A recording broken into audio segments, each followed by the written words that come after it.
Bienvenido. Estás por escuchar una historia aburrida para dormir. Un canal donde viajamos sin prisa a través del tiempo, entre relatos antiguos, costumbres olvidadas y civilizaciones que ya duermen bajo la arena del olvido. Hoy regresamos al antiguo Egipto, pero no será un viaje lleno de dioses espectaculares ni batallas épicas.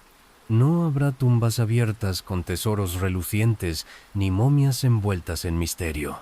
Esta será una historia tranquila, una historia contada desde abajo, desde el calor de las chozas de barro, desde el barro del campo, desde las orillas del Nilo.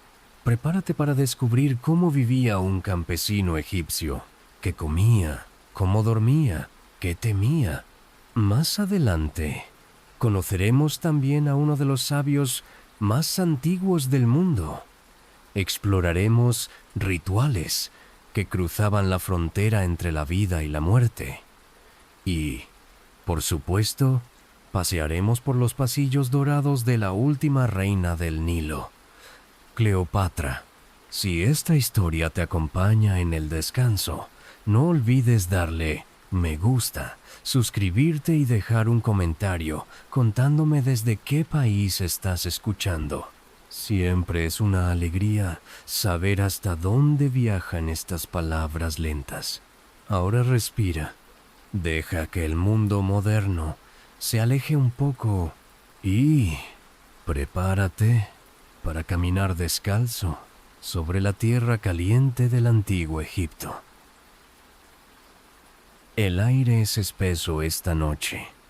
Casi puedes sentir cómo se desliza lentamente por las paredes, cómo se queda suspendido sobre tu piel, como si el tiempo mismo decidiera ir más lento aquí. Bienvenido. Estás en una historia aburrida para dormir. Este es un rincón suave en medio del mundo, donde los ecos del pasado no llegan como gritos de guerra ni como llamadas emocionadas, sino como susurros lejanos, envueltos en polvo, en piedra, en viento y en sueño. Hoy viajaremos al antiguo Egipto. Pero no lo haremos como exploradores en busca de tesoros, ni como admiradores de reyes cubiertos de oro. No, hoy recorreremos una historia que se arrastra a ras del suelo, una historia de barro y sol, de agua y silencio. Hoy conocerás los secretos olvidados del Egipto más antiguo, pero lo harás desde abajo, desde el lomo encorvado de los que trabajaban la tierra, desde la choza del campesino, desde la piel quemada por el sol. Y desde ahí avanzaremos. Conocerás también a un sabio inmortal que fue arquitecto, curandero y casi Dios. Cruzarás el umbral de las tumbas milenarias y sentirás el eco de rituales que aún nos observan desde el más allá. Y al final recorrerás los últimos días del imperio bajo el perfume y las joyas de Cleopatra. Pero no tengas prisa.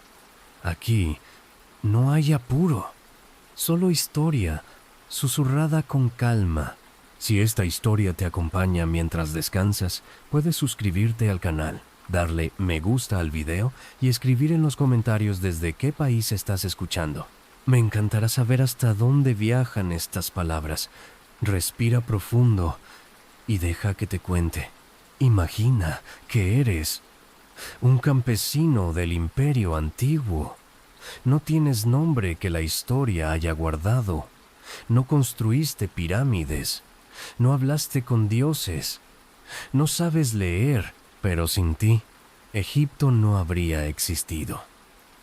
Vives en una aldea minúscula a orillas del Nilo, rodeado de cañas altas que susurran al viento y de campos que dependen enteramente del capricho del agua. Tu vida está entrelazada con los canales de riego, con el barro que se acumula entre tus dedos, con las oraciones que lanzas al río esperando que no se desborde demasiado ni se quede corto. Te despiertas antes que el sol, siempre. No hay gallos que te anuncien el día. Te despierta el calor atrapado en la choza, el crujido del techo de palma seca y los zumbidos persistentes de los insectos. Abres los ojos y ya sientes la tensión en tu espalda. Has dormido sobre una estera de junco, sobre el suelo de tierra apisonada. Tu cuerpo está cubierto de una capa fina de polvo y sudor seco. El aire aún no está caliente, pero ya está cargado. Sientes que todo en él anticipa el fuego del mediodía. No hay muebles, no hay puertas, solo cortinas raídas, una tinaja de agua tibia, un poco de pan duro en un cesto. Tomas tu herramienta, una azada de mango corto. No la has comprado, ni tú ni nadie en la aldea compra nada. Simplemente la usas, como tu padre y el padre de tu padre. Es una extensión de tu mano. Caminas hacia los campos sin desayunar. El río murmura a lo lejos. Los canales se ramifican como venas por la tierra agrietada. Son tus deberes. Cada día debes limpiar, despejar, guiar el agua por las acequias. Si el canal se tapa, si el agua no llega, la cosecha se pierde. Y si se pierde, vienen los escribas a medir tu deuda. Y si no pagas, mejor no pienses en eso. El canal está lleno de limo espeso. Huele a vegetación podrida, a agua caliente y estancada. A veces el barro se desliza como una criatura viva. Lo remueves a mano o con la azada y el agua salta, salpica, mancha. Tus pies se hunden y el barro se mete bajo las uñas. El trabajo es constante, bajo el sol, bajo la vigilancia de los supervisores del templo, bajo la amenaza muda de la sequía. No hay sombra, no hay descanso. A lo lejos otros campesinos hacen lo mismo. No hay conversación, apenas gruñidos. Todos conocen el ritmo, todos han nacido para repetirlo. Tus manos están cubiertas de ampollas endurecidas. Tus hombros ya no se quejan. El cuerpo ha aprendido a obedecer a la estación, al río, a los dueños de la tierra y al silencio. Esto es un día cualquiera, un día en el que no has enfermado, ni has sido castigado, ni ha llegado el cobrador de impuestos. Solo un día más, igual al anterior, igual al que vendrá. Dormir en una choza de barro. Cuando el sol comienza a caer, no hay espectáculo de colores ni cielos dramáticos. Solo una lenta desaturación del paisaje. La luz dorada se vuelve rojiza, luego ocre, luego gris. El calor sigue ahí, atrapado entre las paredes de barro. Los insectos emergen, y su zumbido ocupa los rincones del aire como una canción monótona que no cambia nunca. Has terminado tu jornada en el canal, pero no hay alivio, solo un cambio de escenario. Vuelves a casa caminando lentamente, con los pies cubiertos de barro seco, con el cuerpo pegajoso y la mente en blanco. No piensas, no sueñas, solo caminas. Tu casa, si puede llamarse así, es una choza rectangular, construida con ladrillos de adobe, cocidos por el sol. No hay pintura, ni decoración, ni muebles. Solo formas funcionales. Una estera enrollada en el suelo, una tinaja de agua, un fogón de piedra, unas pocas vasijas alineadas junto a la pared. La puerta es una tela colgante, raída, que apenas se mueve con el viento. Cuando entras, el calor es más intenso que afuera. El aire no circula bien. Huele a sudor acumulado, a humo antiguo, a grasa quemada, a cuerpo. No es un olor ofensivo. Es simplemente la suma de todos los días. El suelo es de tierra apisonada. Tus pies lo sienten como una extensión de lo que ya conoces. Seco, polvoriento, irregular. El techo es bajo, hecho de troncos de palma entretejidos con cañas. Cruje cada vez que alguien se mueve. No ofrece protección contra el frío nocturno, ni contra los escorpiones que a veces se cuelan por las grietas, pero es todo lo que tienes. Compartes el espacio con tu familia, tal vez tu pareja, tus hijos, tu madre anciana. No hay privacidad. Cuando uno se mueve, todos se enteran. Cuando alguien suspira, el sonido viaja como una ola por la choza. Las voces son suaves, pocas. Nadie tiene energía para hablar mucho. Has aprendido a comunicarte con miradas, con gestos, con pequeños sonidos. Al caer la noche, extiendes una estera en el rincón más oscuro. Acomodas tu cuerpo sobre ella. No hay almohadas, quizá un saco de tela enrollado o tu propio brazo. El cuerpo se curva por costumbre, buscando un ángulo en el que el dolor se disuelva al menos por unas horas, pero nunca se va del todo. El suelo es duro. La humedad se filtra desde abajo. Hay rincones fríos y hay rincones donde el calor parece quedar atrapado como un animal sin salida. Afuera, los sonidos del campo comienzan su rutina. El viento sopla entre las cañas con una voz antigua. Los insectos zumban sin pausa. Algún animal lejano rompe la monotonía con un chillido. A veces, un murmullo humano llega desde otra choza. Una canción que alguien canta para sí mismo. O una discusión suave, resignada. Las noches son largas, pero también se acaban rápido. No hay lámparas. Solo una lámpara de aceite encendida junto a la pared, temblorosa, que arroja sombras que se mueven como si respiraran. Miras el techo, no hay estrellas que ver. El techo está tan cerca de tu rostro que podrías tocarlo con la palma de la mano. A veces lo haces, a veces solo pasas la yema de los dedos por las grietas, buscando sentir algo más que el latido lento de tu propio cuerpo. Cuando cierras los ojos, el mundo no desaparece. Sigue ahí, en el olor, en el calor, en el recuerdo del trabajo. Tu cuerpo sigue tenso.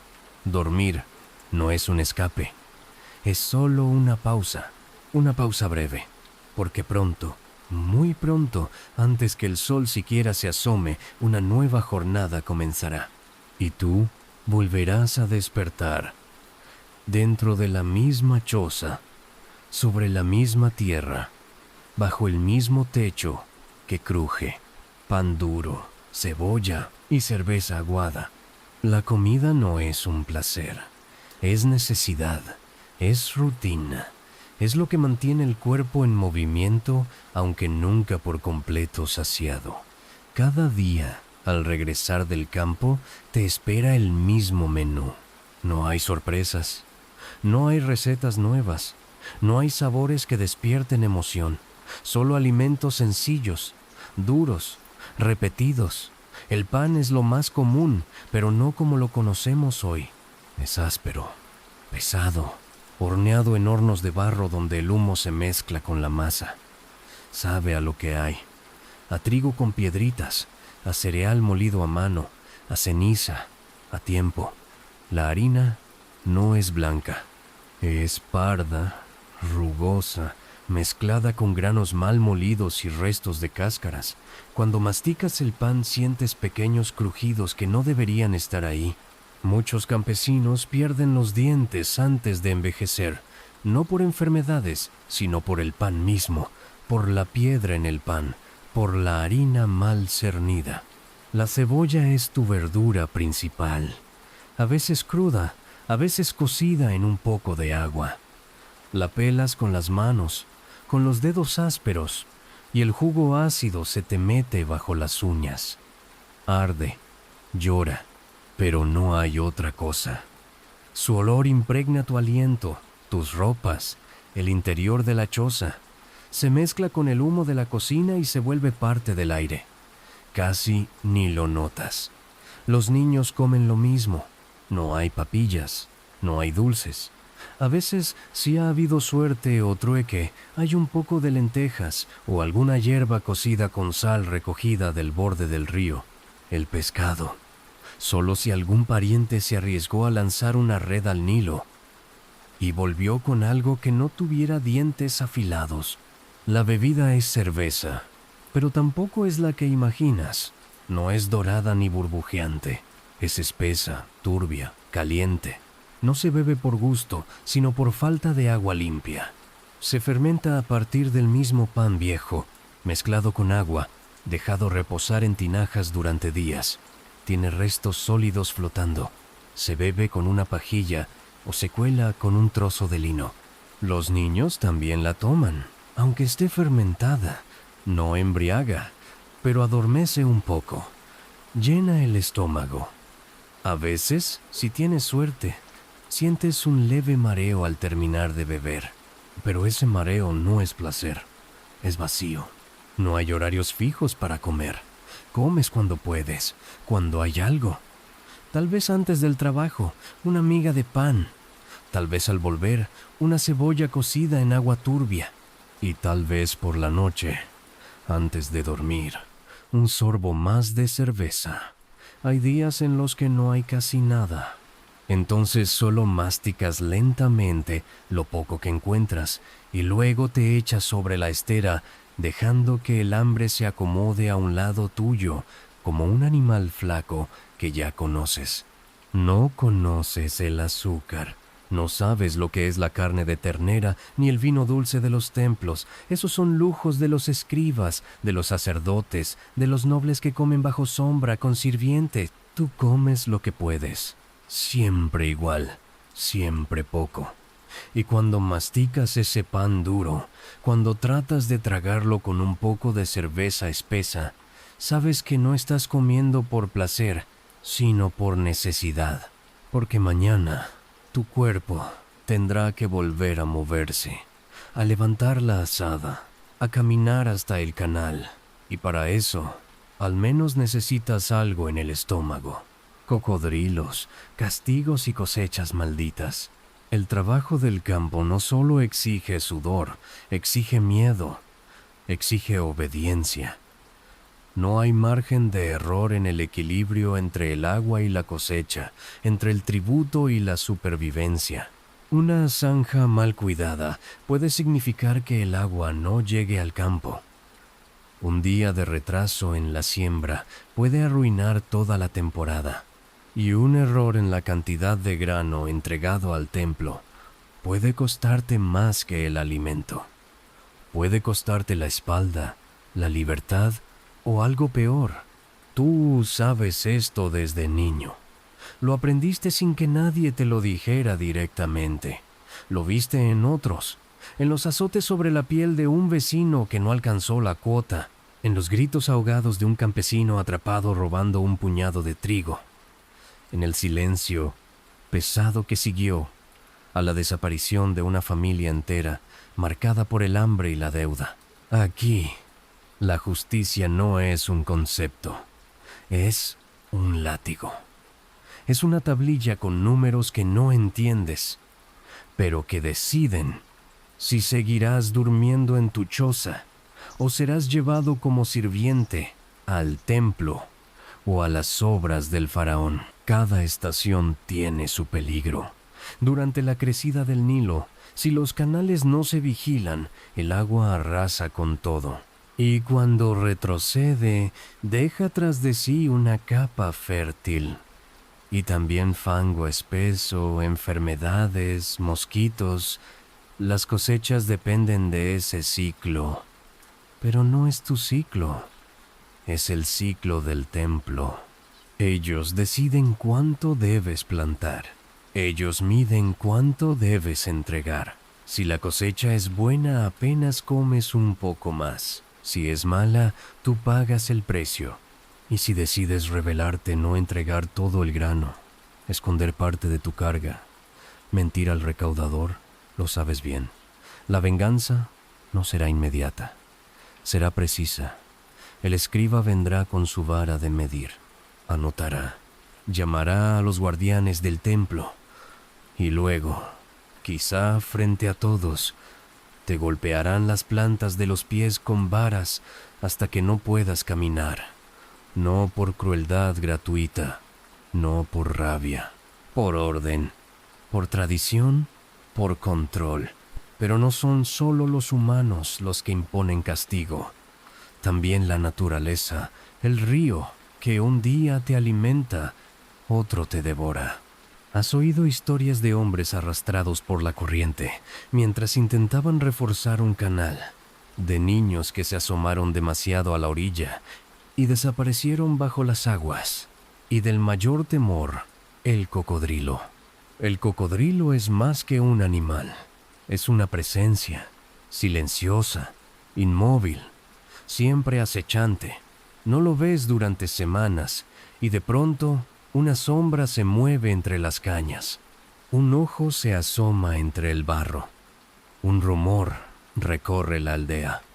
Han visto uno en la curva del canal. Entonces todos caminan con más cuidado. Nadie deja a los niños solos. El miedo se instala en la rutina como una piedra en el zapato. Incluso si tú nunca has visto uno, lo sientes. Sabes que está ahí, en alguna parte, con su boca llena de dientes torcidos, con su cuerpo frío y paciente. Si uno muere en sus fauces, no hay gritos, solo silencio. Y luego, olvido. Las cosechas, además, son caprichosas. A veces crecen con fuerza, altas, doradas. A veces no germinan, como si la tierra se negara a obedecer. Entonces se habla de maldiciones, de espíritus molestos, de ofrendas mal hechas. Se colocan amuletos en los bordes del campo. Se quema incienso. Se murmuran plegarias, pero nada cambia si no llueve, si el limo no llegó, si el canal se secó. Y cuando eso ocurre, cuando la tierra no responde, sabes que no habrá perdón, porque el templo no perdona, solo anota. Tú vives entre castigos y milagros pequeños, entre la amenaza constante de un error y el alivio de un día más, sin golpes, sin hambre, sin ausencias. Cada cosecha es una moneda lanzada al aire, y tú solo esperas que caiga de pie. Un niño, entre juncos y piedra. Nadie recuerda el momento exacto en que nació. No hay registro, ni tablilla, ni documento. Solo la certeza de que, en algún punto del antiguo Egipto, bajo el cielo ardiente de la tercera dinastía, entre los templos de Saqqara y las orillas resecas del Nilo, un niño fue traído al mundo.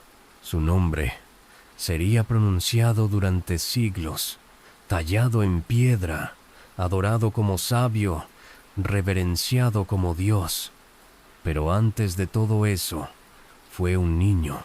Uno más entre los miles que nacían en casas de barro, que jugaban descalzos sobre la tierra polvorienta, que dormían a la sombra de las paredes agrietadas. Su nombre era Imhotep.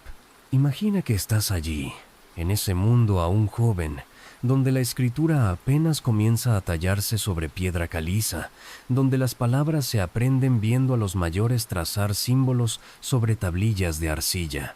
Imhotep no nace en la nobleza, pero tampoco entre los más pobres. Su familia tiene vínculos con los escribas del templo. Su padre posiblemente trabaja en la administración del grano o en la contabilidad de los almacenes. Y eso significa algo importante: acceso al conocimiento, a la palabra escrita, a la educación. Desde muy pequeño, Imhotep muestra una inquietud inusual. Mientras otros niños juegan con piedras o persiguen insectos en las zanjas de riego, él observa, escucha, pregunta.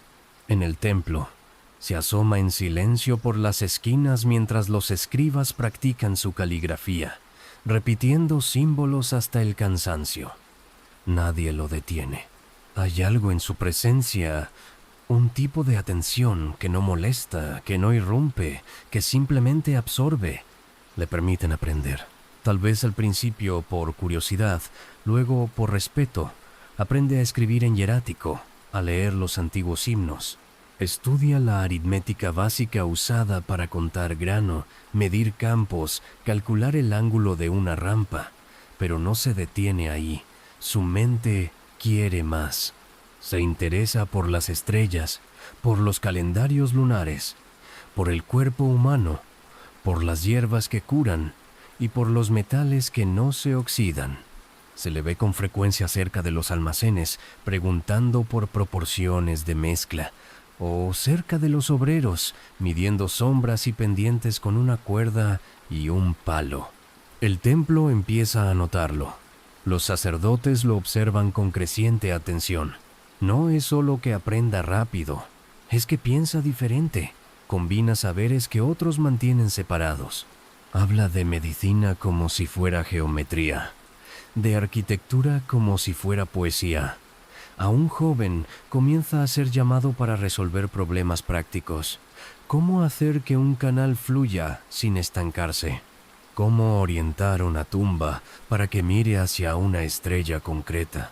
¿Cómo construir una sala cuyas columnas no colapsen bajo el peso del techo? Y ahí es donde su vida da un giro. El faraón Daiser escucha hablar de él, le intriga, le llama. Y así, un muchacho sin sangre noble, sin linaje de guerreros, es convocado a la corte. Cruza las puertas del palacio de piedra blanca con la mirada baja, pero la mente encendida. Todo cambiará. Pero él seguirá observando, pensando, estudiando. Ese niño que nació entre juncos y piedra está a punto de convertirse en el primer gran sabio de la humanidad, arquitecto de sueños y tumbas eternas.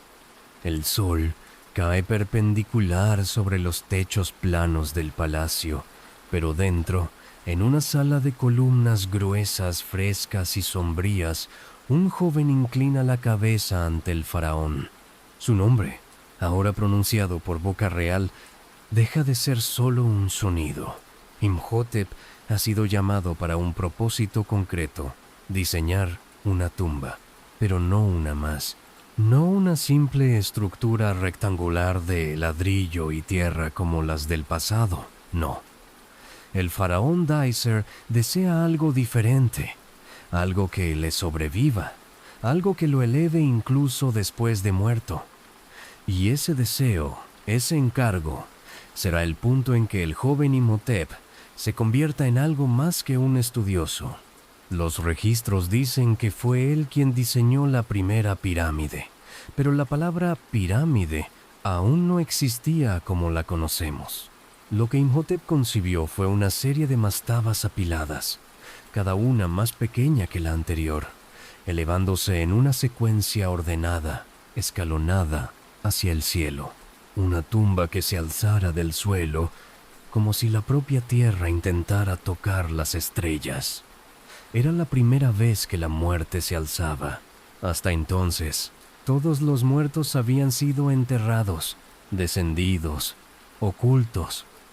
Pero bajo la dirección de Imhotep, la tumba se convirtió en monumento, en señal visible, en legado vertical. La pirámide escalonada de Saqqara no solo cambió la arquitectura egipcia, cambió la manera en que los hombres veían su relación con el tiempo. Los bloques de piedra, tallados y transportados con precisión milimétrica, fueron ensamblados uno por uno bajo su dirección, y él no solo dictaba planos, caminaba entre los obreros, medía las sombras, trazaba líneas en el suelo con un bastón, hablaba con los artesanos, corregía errores con una paciencia infinita. Imhotep no dirigía desde la distancia, observaba, ajustaba, pensaba cada piedra. Pero su genio no se limitaba a la piedra. También escribió, también sanó. El mismo hombre que diseñó una tumba que rasgaba el cielo escribía tratados de medicina que hablaban del pulso, de heridas y cataplasmas. Se dice que conocía el cuerpo humano como conocía la tierra y las estrellas. Algunos textos posteriores, encontrados siglos más tarde, mencionan sus curas, sus fórmulas, sus diagnósticos. A Imhotep Se le atribuía el poder de calmar el dolor y de enseñar a otros a hacerlo. Su fama creció, y el faraón no solo lo toleró, lo celebró. Le permitió firmar su obra, algo casi impensable en un mundo donde el único nombre que debía sobrevivir era el del rey. Imhotep, el escriba, el arquitecto, el médico, fue inscrito en estelas, mencionado con respeto, venerado incluso en vida. Los obreros lo veían como un sabio, los nobles como un consejero, y con el paso del tiempo, algo más. Mucho después de su muerte, sería recordado como un dios de la sabiduría. Su tumba, si alguna vez existió, nunca fue hallada. Como si, al final, se hubiera convertido no en polvo, sino en leyenda. Y sin embargo, su obra sigue allí. La pirámide sigue en pie. Los tratados médicos siguen citándolo. Su nombre sigue tallado en piedra, en medio del silencio. Imhotep, aquel que vino en paz, aquel que entendió cómo alinear la tierra con el cielo, el hombre que se volvió Dios. Pasaron los años. Y como todo en Egipto, el tiempo avanzó como el curso lento y sagrado del Nilo. Imhotep murió, como mueren todos los hombres. Su cuerpo, envuelto probablemente en lino, fue depositado con solemnidad en una tumba cuyo lugar exacto jamás fue revelado. No fue enterrado como faraón, pero tampoco como un hombre común. Para quienes lo conocieron, su partida dejó un hueco que no podían llenar ni los sacerdotes, ni los escribas, ni los médicos. Y sin embargo, su recuerdo no se desvaneció. Todo lo contrario. En una tierra donde la vida después de la muerte era tan real como la vida misma, el alma de Imhotep comenzó a transformarse. Primero en recuerdo reverente, luego en mito, finalmente en divinidad. Pasaron los siglos. Egipto cambió de dinastías. Cambiaron los templos, los dioses, las ciudades. Pero su nombre no se borró. Flotaba como una brisa cálida sobre el desierto. La gente empezó a llevar ofrendas a estelas que llevaban su nombre. Lo invocaban no como arquitecto ni escriba, sino como sanador, como patrono de los médicos, como protector del conocimiento. Se construyeron capillas en su honor. En Memphis, su culto se convirtió en algo casi institucional. A su figura se le ofrecía pan, cerveza, incienso, como a los dioses mayores. Los sacerdotes de la medicina, llamados sacerdotes de Imhotep, le dedicaban oraciones antes de iniciar cualquier tratamiento. Ya no era recordado como el hombre que había levantado la primera pirámide, sino como aquel que sabía cómo curar el cuerpo y el alma. Y aunque sus escritos se habían perdido en gran parte, los médicos copiaban su nombre en sus papiros como una garantía invisible de sabiduría. Curiosamente, su culto no desapareció con el final del antiguo Egipto.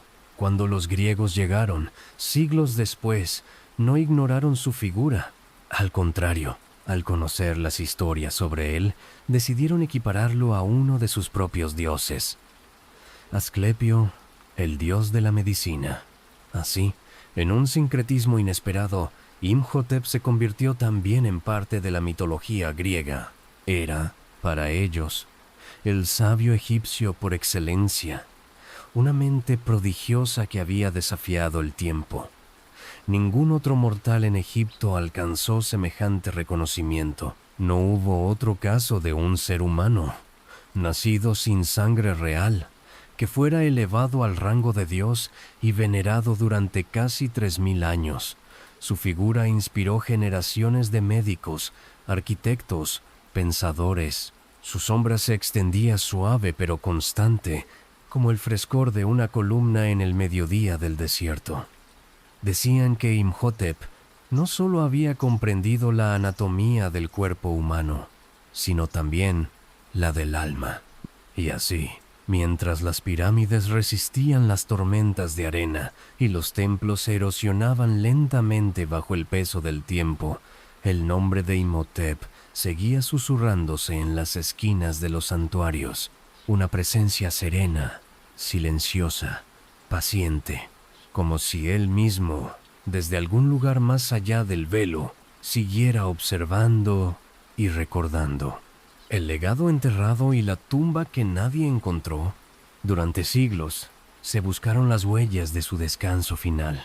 Una tumba digna de su sabiduría, un lugar donde su cuerpo reposara entre pergaminos, herramientas, fórmulas y signos tallados con precisión casi divina. Pero Imhotep dejó una vida construida con piedra y palabras y una muerte envuelta en misterio. Nadie, hasta hoy, ha encontrado su sepultura, y esa ausencia pesa. En un país donde casi todos los grandes fueron enterrados con símbolos, cámaras secretas, cofres dorados y guardianes tallados, el silencio alrededor del cuerpo de Imhotep ha fascinado a generaciones enteras. Arqueólogos han rastreado las regiones de Saqqara y Menfis. Han escudriñado templos, tumbas, cámaras ocultas bajo capas de arena y piedra caliza, pero lo único que encuentran son ecos, fragmentos, pistas, alusiones. Un texto menciona que fue sepultado cerca de la pirámide que él mismo diseñó. Otro sugiere que su tumba fue destruida o robada, o trasladada en secreto por sus propios seguidores para evitar la profanación. Hay quienes dicen que nunca tuvo una tumba, que, como los dioses, simplemente se desvaneció en el desierto, que su cuerpo, como sus ideas, se dispersó con el viento cálido del sur. Lo cierto es que su ausencia física ha alimentado aún más su presencia espiritual. La tumba de Imhotep no se necesita para saber que existió. Basta con mirar hacia Saqqara, hacia esa estructura que se alza aún hoy en el horizonte del desierto, escalonada como un recuerdo que no termina. Basta con leer los papiros médicos donde su nombre es invocado, no como autor, sino como origen. Imhotep no está en un sarcófago. Está en el lenguaje de la ciencia, en la geometría de cada templo antiguo, en el respeto que aún inspira su nombre. Incluso hoy, los investigadores egipcios y extranjeros siguen buscando, excavación tras excavación, temporada tras temporada. Se acercan con pinceles suaves y esperanzas contenidas, con la posibilidad de que, bajo una losa olvidada, aparezca una inscripción. Imhotep, hijo de Ptah, que trajo paz y sabiduría a Egipto. Pero hasta ahora, solo encuentran el silencio.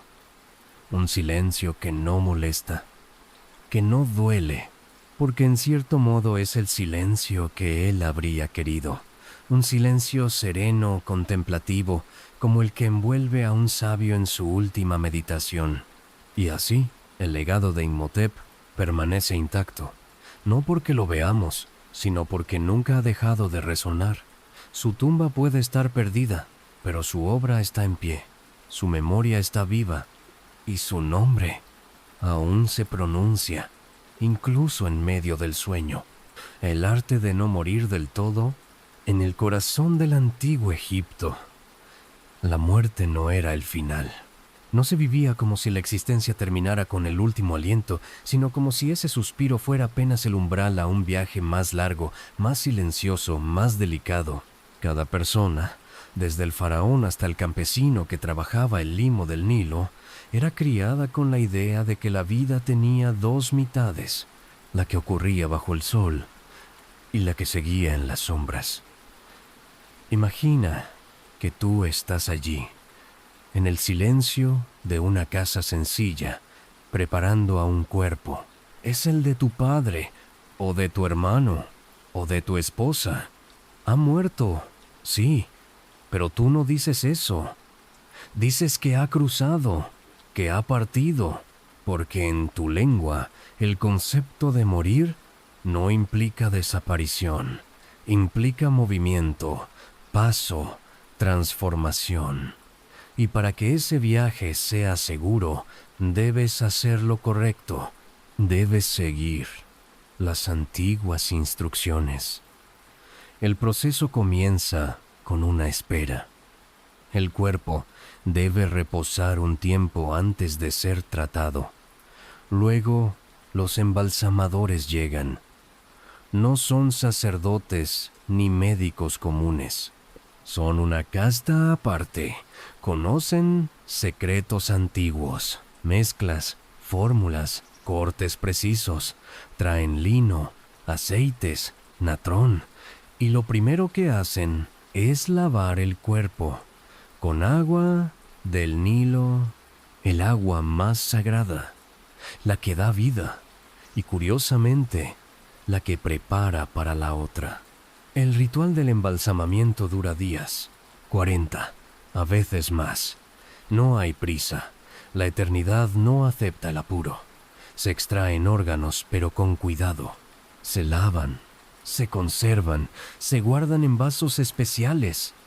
Los vasos canopos, cada uno protegido por un espíritu.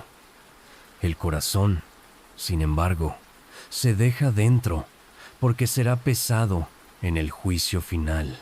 El cerebro se descarta, porque en Egipto el alma no residía en la mente, sino en el pecho, en el equilibrio entre el Ka, el Ba y el Ren.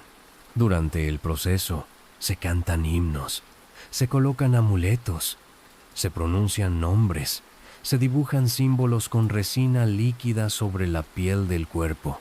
Los dedos se envuelven uno a uno, como si fueran ramas de un árbol sagrado. Los ojos se cubren, los orificios se sellan. El cuerpo es, poco a poco, transformado en una estatua de sí mismo, una imagen pura, una vasija que llevará el alma al otro mundo. No todos pueden pagar este proceso. Para muchos hay versiones simplificadas, adaptadas, pero todos, absolutamente todos, hacen lo posible por dejar el cuerpo listo. Porque si el cuerpo no se conserva, el alma se pierde. No encuentra el camino, se dispersa, se disuelve. Y nadie quiere eso. Al final del embalsamamiento, el cuerpo se guarda en un sarcófago. Puede ser sencillo o decorado, de piedra o de madera pintada, pero siempre con inscripciones, oraciones, nombres, deseos. Lo cargan en procesión, lo llevan al desierto, más allá de las casas, más allá del campo, más allá de los vivos, y allí lo depositan en una tumba orientada hacia el oeste, el lugar donde el sol muere cada tarde. Pero el ritual no termina ahí. El muerto necesita provisiones, vasijas con grano, con cerveza, con agua, estatuillas de sirvientes que, en el otro mundo, trabajarán por él, pergaminos con oraciones. Y lo más importante, el libro de los muertos, una guía, una especie de mapa poético y ritual que indica cómo atravesar el juicio, cómo vencer a los demonios, cómo responder ante Osiris y cómo alcanzar el campo de juncos, el paraíso egipcio. La muerte, para los egipcios, era una ceremonia, un arte, una transición, y el que mejor la preparaba no moría del todo. Los secretos del juicio de Osiris y el corazón pesado, cuando los ojos se cierran para siempre y el alma abandona el cuerpo embalsamado, el viaje apenas comienza. No es inmediato, no es automático. Para los antiguos egipcios, lo que viene tras la muerte es un camino largo, poblado de símbolos, desafíos y pruebas. No se trata solo de ir hacia la luz o descansar eternamente. Hay un proceso, hay una sala, hay un juicio. Y al centro de ese juicio, el corazón. Imagina ahora que eres tú quien ha muerto. Has sido bien preparado. Tu cuerpo está envuelto en lino. Tu nombre está inscrito en tu tumba. Tu familia ha recitado los himnos. Has sido provisto con amuletos, con pan y cerveza, con figuras de sirvientes fieles. Has sido colocado mirando hacia el oeste, donde el sol duerme, y cuando el silencio te envuelve, sientes que algo tira de ti. No con fuerza, sino con decisión, como una corriente que no se puede resistir. Te despiertas, o eso parece en un espacio diferente, oscuro, pero no aterrador. Sientes que caminas o flotas por pasillos rodeados de estrellas pintadas. Escuchas voces suaves, como cantos desde muy lejos. Estás cruzando hacia el Duat, el inframundo egipcio. Pero no es un infierno, no es un lugar de castigo, es un reino de tránsito, de sombras que esperan, de almas que avanzan. Al final del camino está Osiris, el gran juez, el que murió y renació, el que rige la vida después de la vida. Pero Osiris no te recibe directamente. Primero, entras en la sala de las dos verdades. Todo es ordenado, solemne, inmenso. A tu alrededor 42 jueces están sentados. Cada uno representa una ley, una verdad, una responsabilidad. A cada uno deberás decir lo que no hiciste. No mentiste, no robaste pan, no cometiste injusticia, no blasfemaste, no causaste hambre, no mataste sin motivo, no deshonraste las aguas. Esta confesión negativa es esencial, porque en Egipto la moral no se probaba con pruebas, sino con el peso de tus palabras y de tu corazón. Y entonces llega el momento central, el ritual más delicado, el pesaje del corazón. Anubis, el dios con cabeza de chacal, coloca tu corazón, sí, tu verdadero corazón sobre una balanza. En el otro lado, una pluma, pero no cualquier pluma, la pluma de Maat, diosa de la verdad, la justicia, el equilibrio cósmico. Es una pluma liviana, suave, perfecta. No pesa más que el aire de la mañana. Si tu corazón está en paz, si no carga culpas, si tus palabras han sido sinceras, entonces ambos pesos se equilibran. Entonces pasas. Pero si tu corazón es más pesado, si está lleno de mentira, de dolor, de injusticia, la balanza se inclina. No hay segunda oportunidad, no hay negociación, no hay perdón. En ese instante, una criatura terrible da un paso hacia adelante. Se llama Ammit. Es parte leona, parte cocodrilo, parte hipopótamo, y devora tu corazón, no tu cuerpo, tu esencia, tu alma. Lo que eras desaparece para siempre. No hay infierno, solo olvido, una muerte verdadera, final. Por eso, los egipcios temían ese momento más que cualquier otra cosa. Temían que su corazón los traicionara. Temían que sus actos, aunque escondidos en vida, fueran pesados en muerte. Por eso, usaban amuletos con la forma de un escarabajo, el escarabeo del corazón, con inscripciones que rogaban: no hables contra mí en la sala del juicio. Porque el corazón, según creían, podía tener voz propia. Pero si la balanza se mantiene firme, si Maat acepta tu alma, entonces Osiris asiente, te recibe, te abre las puertas de la Aru, el campo de juncos, un lugar de eternas cosechas, sin hambre ni dolor, donde trabajas, sí, pero con alegría, donde el sol brilla, pero no quema, donde los muertos viven como deseaban haber vivido. El juicio del corazón no era solo un rito funerario, era una enseñanza moral, una advertencia constante. Vive de tal forma que tu corazón no te pese. porque en el otro mundo no hay testigos, solo verdad, amuletos, hechizos y puertas invisibles en la penumbra del templo, junto al murmullo de las palmas que se agitan con el viento caliente del sur. Los sacerdotes disponen sobre la piedra una serie de pequeños objetos. No parecen gran cosa: figurillas, escarabajos tallados, collares, fragmentos de papiro con símbolos oscuros.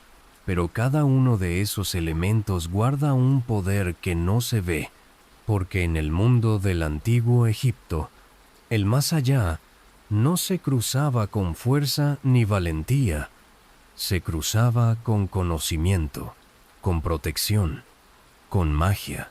Los amuletos no eran decoración, eran puertas, escudos, llaves. Cada uno tenía un propósito específico. El Anj, por ejemplo, la cruz ansada, garantizaba la vida eterna. El ojo de Horus, grabado en obsidiana o lapislázuli, protegía contra enfermedades y espíritus malignos. El Yed, esa columna vertical, simbolizaba estabilidad, firmeza, continuidad, y el escarabajo del corazón, cuidadosamente tallado y colocado sobre el pecho del difunto, pedía al órgano que guardara silencio en el juicio de Osiris. Cada uno era colocado en el cuerpo del difunto con una fórmula, un hechizo, una palabra precisa, porque la palabra hablada tenía poder en el mundo físico y más aún en el invisible. Los sacerdotes conocían centenares de estas fórmulas. Las recitaban mientras colocaban los objetos, mientras trazaban símbolos con resina negra sobre las vendas, mientras encendían incienso. No bastaba con tener el amuleto, había que activarlo. Y para eso, la voz debía pronunciar las palabras exactas, en el orden correcto, con el tono adecuado. Muchos de estos hechizos estaban recogidos en textos conocidos como los libros de los muertos, aunque su nombre real era mucho más suave. El libro para salir al día, porque la muerte, para los egipcios, no era una noche eterna, era una transición hacia una nueva luz. Estos libros eran copias personalizadas, a menudo ilustradas con escenas del más allá. Puentes custodiados por serpientes, lagos de fuego, montañas que se abrían como bocas, barcas solares cruzando ríos de estrellas, y cada obstáculo requería una palabra. No todos tenían acceso a un libro completo. Algunos se conformaban con fórmulas inscritas en las paredes de su tumba o con pequeñas tablillas escondidas entre las vendas.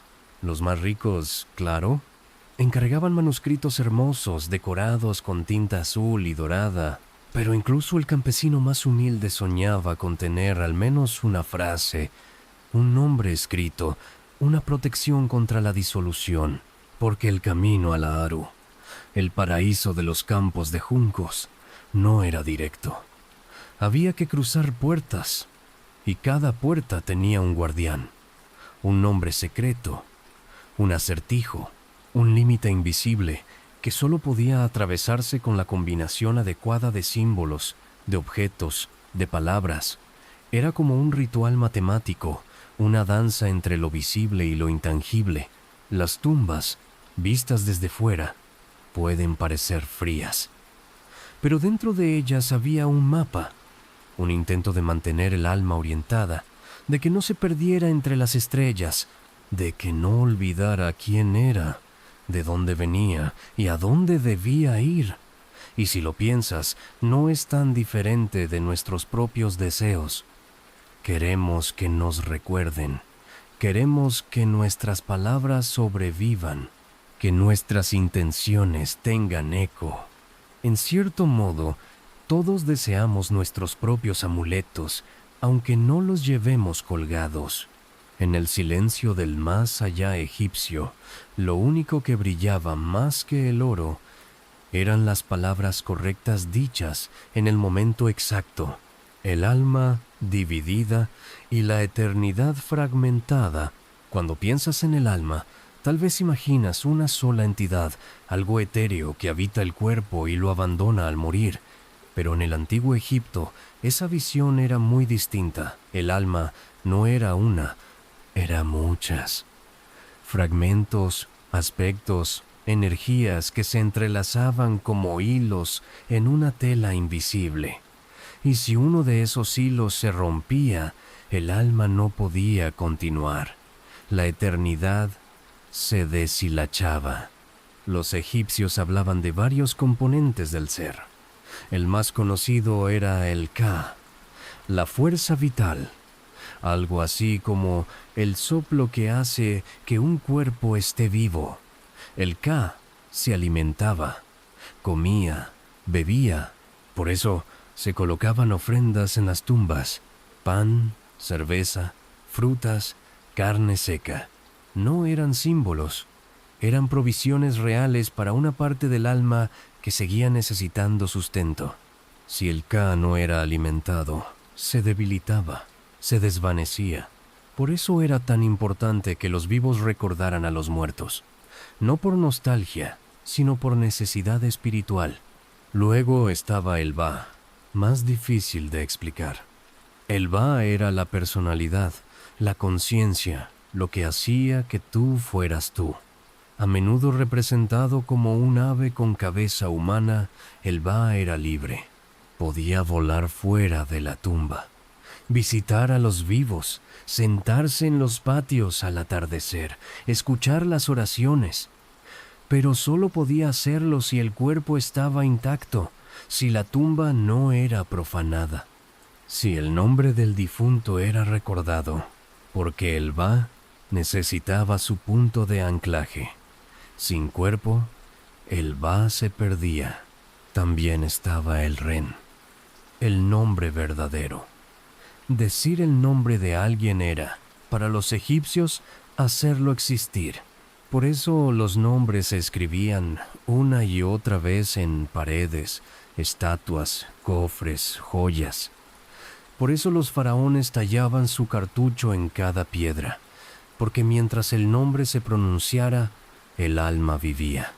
Y por eso también, borrar un nombre, rasparlo de un muro, eliminarlo de un papiro, era un acto de aniquilación, no física, sino espiritual. Era borrar a alguien de la eternidad. El Shat, la sombra, también formaba parte del alma. Era una presencia silenciosa, una especie de doble oscuro. Iba contigo a todas partes. Se creía que también necesitaba protección, que podía ser herida, que debía mantenerse cerca. Incluso la sombra tenía un papel en los rituales funerarios, era parte del conjunto, un fragmento de la existencia total. Y, por último, el Ak. Este era el estado final, la transfiguración. Cuando todos los otros elementos estaban en equilibrio, el cuerpo embalsamado, el nombre intacto, el Ba libre, el Ka alimentado, el difunto podía convertirse en Ak, una entidad luminosa, poderosa, capaz de existir entre los dioses. El Ak era como una estrella, una chispa inmortal, un ser completo. Pero alcanzar ese estado no era fácil. Bastaba con que una sola parte faltara para que la eternidad no pudiera cumplirse. Por eso el sistema funerario egipcio era tan minucioso, tan obsesivo, tan meticuloso. No era ostentación, era necesidad, era supervivencia espiritual. El más allá no era una gracia automática, era una tarea, un rompecabezas. Y si lo piensas, tiene sentido. Los egipcios miraban el mundo con ojos analíticos. Para ellos, todo estaba hecho de partes. El cuerpo, el tiempo, el alma, incluso la muerte. Y solo si todas esas partes funcionaban juntas, entonces había armonía, entonces había Ma'at, entonces había descanso. Así que, la próxima vez que veas una tumba egipcia decorada, no pienses en adornos, Piensa en arquitectura del alma. Cada símbolo, cada palabra, cada figura es un ladrillo más en la construcción de la eternidad. La niña, que sería reina de un mundo moribundo, imagina una niña caminando entre columnas de mármol en la ciudad de Alejandría.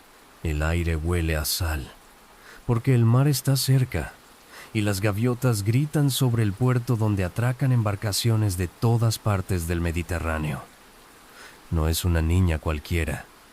Se llama Cleopatra, y aunque el mundo la recordará por sus encantos, por sus amantes poderosos, por su trágico final, al principio fue simplemente una niña en una corte que hablaba griego, rezaba a dioses egipcios y negociaba con romanos.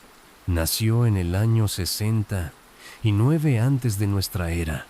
Era parte de la dinastía ptolemaica, una familia que no era del todo egipcia ni del todo extranjera. Descendientes de Ptolomeo, el general macedonio de Alejandro Magno, gobernaban Egipto desde hacía siglos como si fuera su derecho divino, aunque su poder era ya, en aquellos días, más apariencia que realidad. La verdadera autoridad, silenciosa pero implacable, venía del oeste de Roma. Pero Cleopatra destacaba. A diferencia de muchos de sus antecesores, que ni siquiera se molestaban en aprender el idioma del pueblo al que gobernaban, ella sí hablaba egipcio, y no solo egipcio. Dominaba el griego, por supuesto, pero también hablaba latín, etíope, arameo, árabe antiguo. Algunos decían que dominaba hasta 9 lenguas. Su inteligencia no era un rumor de palacio, era evidente. Participaba en debates, en lecturas, en rituales. Se educó en filosofía, ciencia, política. Y aprendió, desde muy joven, que el poder no es solo un trono, es una red. Y que sobrevivir en Egipto implicaba comprender sus extremos. Las creencias antiguas de los templos del Alto Egipto y las exigencias modernas del Senado romano. A los 18 años fue proclamada reina junto a su hermano, Ptolomeo XIII. Pero las coronas compartidas raramente brillan para dos cabezas. Pronto comenzaron las tensiones.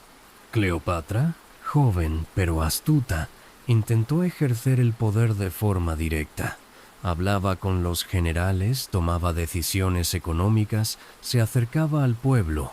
Pero su hermano, o más precisamente, los hombres que lo rodeaban, no toleraban una mujer que actuaba con tanta determinación. La exiliaron, la forzaron a abandonar Alejandría. Y ella, lejos de rendirse, esperó. Observó, planeó. Era el inicio de una partida política en la que Cleopatra no tendría margen de error. En una tierra donde los faraones eran considerados dioses, ella debía convertirse en algo más que una reina. Debía ser una figura sagrada, seductora, peligrosa y sabia, y lo logró.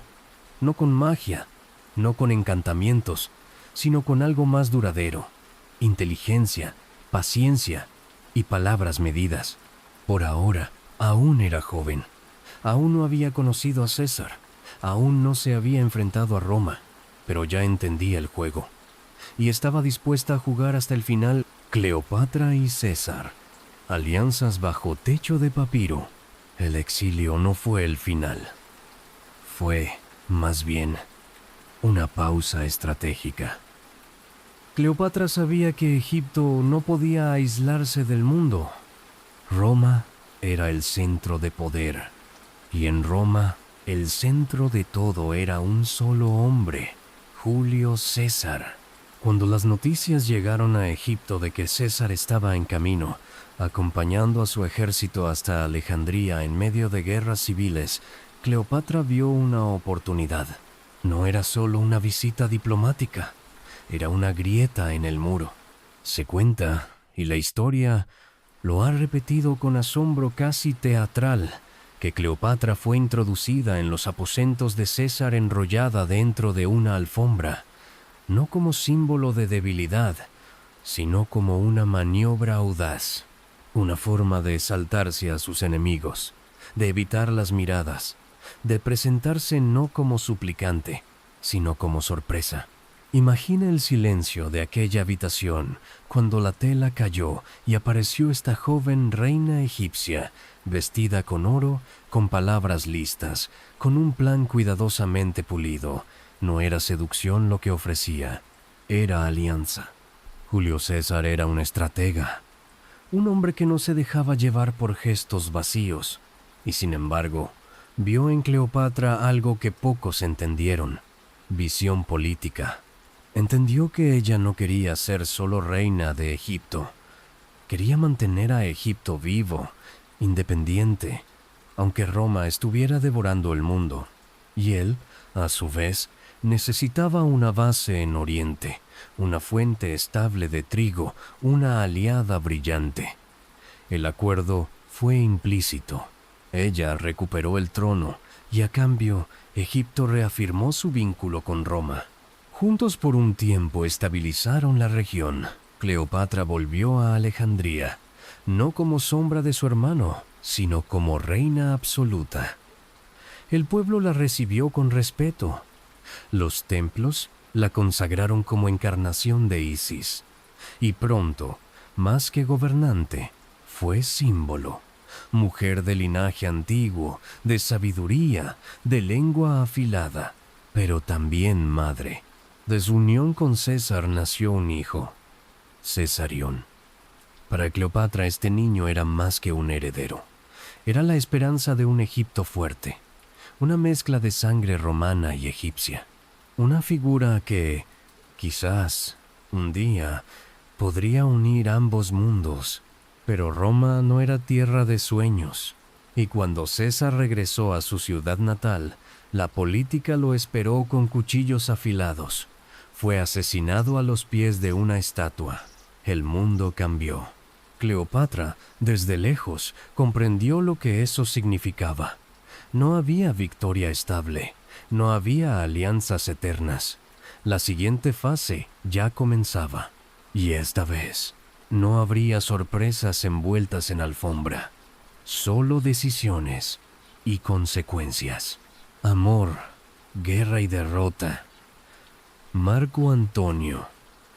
Y la última jugada de Cleopatra. El sol seguía saliendo sobre las aguas brillantes del Nilo, pero el futuro de Egipto pendía de un hilo delgado como el papiro. Con la muerte de Julio César, Roma no tardó en sumirse en otra guerra.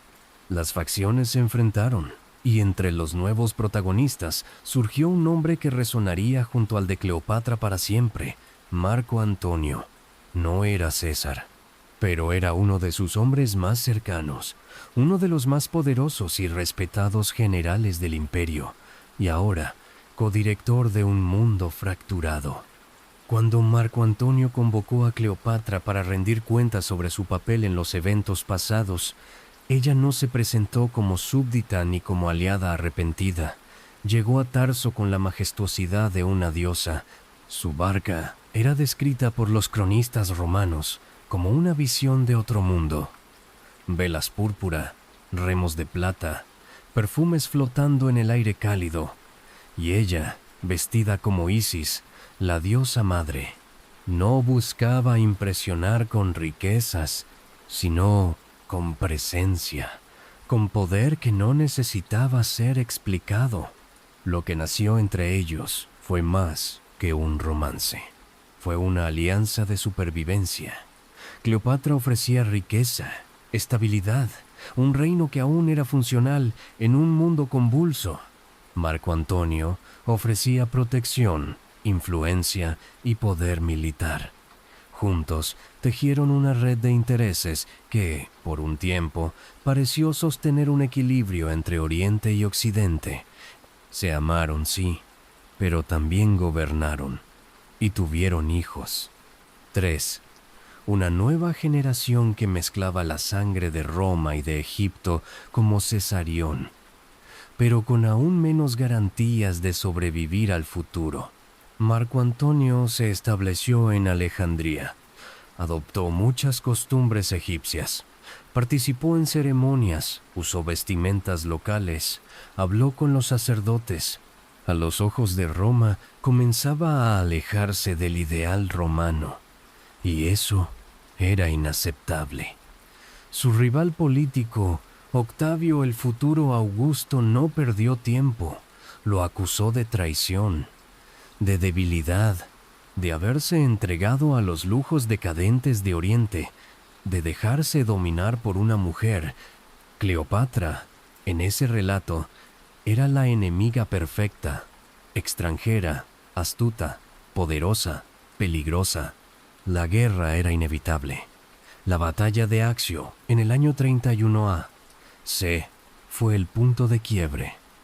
Las fuerzas combinadas de Marco Antonio y Cleopatra fueron derrotadas por la flota de Octavio.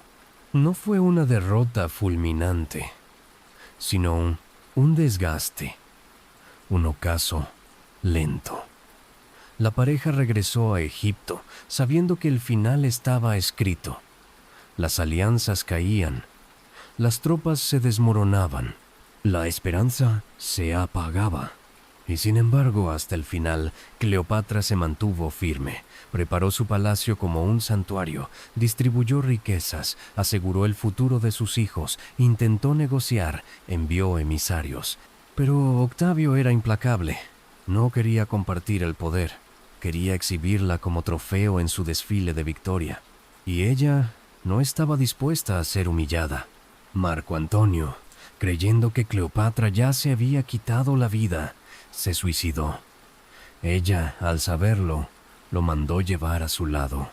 Murió entre sus brazos, en el mismo palacio donde habían compartido banquetes, planes y sueños. Días después, Cleopatra también murió. No está del todo claro cómo. Algunos dicen que fue por mordedura de áspid, otros por veneno. La realidad es que eligió su salida. Eligió no ser llevada a Roma, eligió terminar su historia con dignidad. Y así, en la penumbra de un Egipto ya vencido, cayó la última reina del Nilo. No solo una gobernante, un símbolo. El fin de una civilización milenaria, escrito con suavidad en las últimas páginas de un rollo de papiro. El final de una era. Egipto sin faraones. Tras la muerte de Cleopatra, el aire en Alejandría parecía más espeso. Las calles aún olían a incienso, a papiro fresco, al polvo del desierto que el viento traía desde el sur. Pero algo se había quebrado, algo que ni los templos, ni los sacerdotes, ni las oraciones podían reparar. Egipto, después de más de 3000 años de dinastías, ya no tenía faraón. Y lo que quedaba era un eco. Octavio entró en la ciudad sin encontrar resistencia. No era una conquista gloriosa, sino una absorción lenta. Egipto, con todos sus misterios, su historia, su orgullo, pasó a ser una provincia del Imperio Romano. No más tronos dorados, no más divinidad encarnada. Los templos fueron tolerados por un tiempo, pero ya no eran el centro del mundo. Las estatuas dejaron de mirar con autoridad. Las paredes de piedra, llenas de jeroglíficos, empezaron a guardar secretos que nadie más sabría leer. Cesarión, el hijo de Cleopatra y César, fue ejecutado. Roma no podía permitir un heredero que pudiera reclamar ambos linajes. Los otros hijos de Cleopatra fueron llevados a la capital del imperio, donde fueron criados como piezas útiles para alianzas futuras o como rehenes discretos. La sangre real egipcia se disolvió entre las intrigas de los emperadores romanos. Y sin embargo, la cultura egipcia no desapareció de inmediato. Persistió como el eco de un tambor que sigue sonando mucho después del último golpe. Los campesinos siguieron sembrando junto al Nilo, como lo habían hecho durante siglos. Los sacerdotes, en templos cada vez más vacíos, continuaron realizando ritos ancestrales, repitiendo fórmulas que ya no tenían audiencia. Durante siglos, el templo de Philae siguió celebrando los ritos de Isis, aunque Roma ya había cambiado de religión. Era como si el alma de Egipto no quisiera apagarse, pero todo cambia. Con el tiempo, el griego reemplazó al egipcio. Los jeroglíficos dejaron de enseñarse. La escritura sagrada se volvió incomprensible, incluso para los propios sacerdotes. Las momias dejaron de fabricarse. Los dioses fueron olvidados. Los templos se cerraron. Y el silencio comenzó a asentarse sobre las arenas. Para quienes nacieron siglos después, Egipto se convirtió en un mito. Un lugar de ruinas, de tumbas abiertas, de nombres imposibles. Lo que una vez fue un imperio que medía el tiempo con precisión estelar, terminó siendo decorado en jardines romanos como algo exótico, antiguo, pero vencido. Y, sin embargo, incluso desde ese silencio, Egipto siguió hablando, no con voz, sino con piedra, con arena, con fragmentos que arqueólogos siglos después buscarían descifrar, porque lo que se construyó con tanta devoción, tanto cálculo, tanta paciencia, no podía desaparecer del todo. El espíritu del Nilo, de alguna manera, quedó atrapado en cada columna, cada estatua, cada inscripción que aún resiste al sol abrasador.